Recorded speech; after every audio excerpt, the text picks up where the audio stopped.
Salut, c'est Dr Excel. Aujourd'hui, je vais te montrer le fonctionnement de la formule indirecte, qui est une fonction très utile sur Excel. Son utilisation, c'est de prendre le nom d'une adresse dans Excel et d'aller chercher son contenu. Par exemple, si j'écris E6, ici, je fais égal indirect de E6, ça va me chercher 24, qui est, ça ne me le dit pas, mais le contenu de la cellule E6. Donc c'est intéressant parce que ça permet d'écrire, soit à la main, soit avec des formules, la plage qu'on va aller chercher, et d'aller chercher son contenu.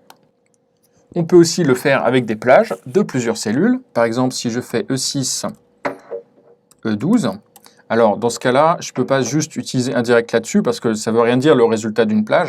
Il faut que je l'intègre dans une opération. Donc je vais faire somme de indirect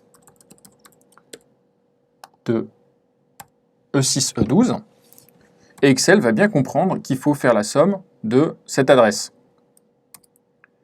Donc 175, on va vérifier rapidement, 175, c'est bien ce que j'ai. Donc ça permet de spécifier une plage. Et l'intérêt aussi, c'est qu'on peut très bien l'utiliser avec une formule. Par exemple, je vais mettre 7 et 13. Ici, je vais construire une plage que je vais appeler E. Et en fait, je vais la construire à partir de paramètres d'une cellule. Alors, E et ce chiffre. Ensuite, je rajoute les deux points, E et le deuxième chiffre. Donc, ça va me faire E7, E13.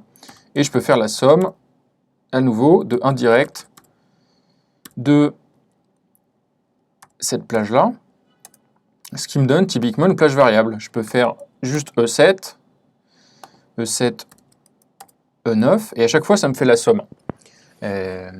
L'intérêt, du coup, c'est que si j'ai ces valeurs qui sont calculées de manière dynamique, qui sont le résultat d'une formule, je peux automatiquement en déduire la somme sans avoir à remodifier ma formule.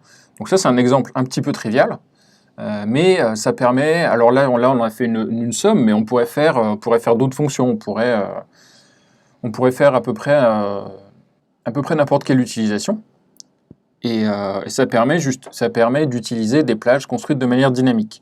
On aura sûrement l'occasion d'en reparler dans d'autres tutoriels. J'espère que ça va t'aider. Tu peux télécharger le fichier en dessous pour voir le fonctionnement de la formule, comme d'habitude, il y a un lien. Et puis je te dis à demain, n'oublie pas de t'abonner pour recevoir le tutoriel qui sort demain matin.